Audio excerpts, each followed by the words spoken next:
ఆహ్వానించిన చెన్నై తెలంగాణ కమిటీకి, నిండుగా బతుకమ్మ ఆడుతున్న నా తెలంగాణ ఆడబిడ్డలకు, అక్క చెల్లెలకు, నేను మీ కార్యక్రమానికి ప్రభుత్వం ద్వారా గతంలో 2 సార్లు నేను వచ్చినప్పుడు 3 లక్షల రూపాయలు ఇప్పించడం జరిగింది. ఇప్పుడు తప్పకుండా మీ సంఘానికి రాష్ట్ర ముఖ్యమంత్రి వర్యులు రేవంత్ రెడ్డి గారితో,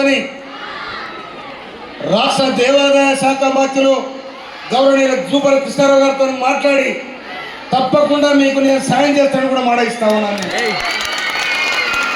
తప్పకుండా ఇప్పుడే కాదు, ఇక్కడ మీరు ఉన్నన్ని రోజులు తెలంగాణ బతుకమ్మ ఆడాల్సిందే, తెలంగాణ సంస్కృతి కాపాడాల్సిందే. అక్కడ ఏ ప్రభుత్వం ఉన్నా